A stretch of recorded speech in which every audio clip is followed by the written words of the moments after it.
13,000 KG ওজন, 18 metre concrete কিংবা 200 foot মাটির আস্তরণ, কোনো কিছুই একে আটকাতে পারে না। বলা হয় যুক্তরাষ্ট্রের তৈরি JBU-57 বাংকার বাস্টার বোমাটি পৃথিবীর একমাত্র অস্ত্র যা দিয়ে যেকোনো দুর্ভেদ্য আস্তানা ধ্বংস করা সম্ভব। কিন্তু ভাবুন তো, পেন্টাগনের এই তুরুপের তাস যদি এখন তেহরানের গবেষণাগারে থাকে। ইরানের দাবি অনুযায়ী যুদ্ধের ময়দানে অবিস্ফোরিত অবস্থায় পাওয়া মার্কিন ও ইসরায়েলি অস্ত্রগুলো এখন তাদের সামরিক সক্ষমতা বাড়ানোর নতুন অস্ত্র। তারা কি পারবে এই অত্যাধুনিক প্রযুক্তির রিভার্স ইঞ্জিনিয়ারিং করতে? ইরান যে বাংকার বাস্টার বোমাটি পেয়েছে সেটির ওজন 13,000 কেজির মতো। এগুলো 18 মিটার কংক্রিট বা 61 মিটার মাটি ভেদ করে ভেতরে যেয়ে বিস্ফোরিত হতে সক্ষম।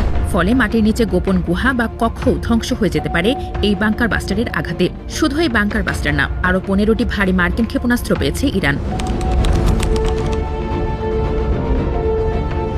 ঘটনাটি শুরু হয় ইরানের হরমুজগান প্রদেশ থেকে। ইরানের রাষ্ট্রীয় গণমাধ্যম প্রেস টিভির তথ্য মতে দেশটির বিপ্লবী গার্ড বাহিনী বা IRGC সেখানে অন্তত 15টি ভারী মার্কিন ক্ষেপণাস্ত্র সফলভাবে নিষ্ক্রিয় করেছে। এই তালিকায় সবচেয়ে বড় নাম হল সেই ভয়ঙ্কর বাংকার বাস্টার বোমা। তবে এখানেই শেষ নয়। বিশ্লেষকদের মতে এই সংগ্রহশালায় আরও রয়েছে মার্কিন টমহক ক্ষেপণাস্ত্র, AGM-158 ক্ষেপণাস্ত্র এবং MQ-9 ড্রোন। যুদ্ধের সময় এই গোলাবারুদগুলো ইরানের ভূখণ্ডে পড়লেও কোনো কারণে বিস্ফোরিত হয়নি। ইরানের কট্টরপন্থী স্টুডেন্ট নিউজ নেটওয়ার্ক একে অবহিত করেছে পশ্চিমা সামরিক শক্তির এক বিরাট কেলেঙ্কারি হিসেবে। তাদের মতে এসব অস্ত্র এখন কারিগরি ও গবেষণা ইউনিটের হাতে, যা ইরানের প্রতিরক্ষা শিল্পকে কয়েক ধাপ এগিয়ে দেবে।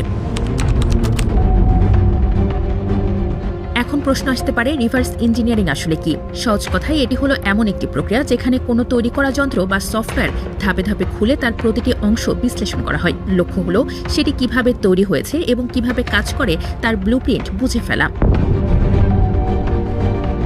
ইরানের জন্য এটি নতুন কোনো বিদ্যা নয়। গত কয়েক দশক ধরে পশ্চিমা নিষেধাজ্ঞার চাপে পড়ে তারা এই কৌশলে পারদর্শী হয়ে উঠেছে। 2011 সালের কথা মনে আছে? তখন ইরান আমেরিকার একটি অত্যাধুনিক RQ-170 ড্রোন অক্ষত অবস্থায় ধরে ফেলেছিল। পরবর্তীতে তারা ঠিক একই ডিজাইনের নিজস্ব ড্রোন বানিয়ে বিশ্বকে তাক লাগিয়ে দেয়। এমনকি মার্কিন হক ক্ষেপণাস্ত্রের অনুকরণেও তারা নিজস্ব সংস্কার তৈরি করেছে।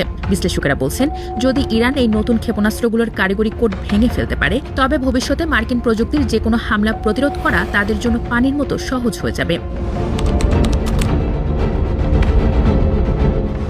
যারা ভাবছেন ইরান কি আদৌ এটা পারবে, তাদের জন্য একটু ফ্ল্যাশব্যাকে যাওয়া যাক। 2011 সালে মার্কিন সিয়ার অত্যাধুনিক RQ-170 ড্রোন ইলেকট্রনিক জ্যামিং এর কারণে অক্ষত অবস্থায় নামিয়ে এনেছিল ইরান। ওবামা প্রশাসন তখন ফেরত চাইলেও ইরান তা দেয়নি। কয়েক বছরের মধ্যেই তারা সেই ড্রোনের হুবহু ক্লোন বানিয়ে বিশ্বকে তাক লাগিয়ে দেয়।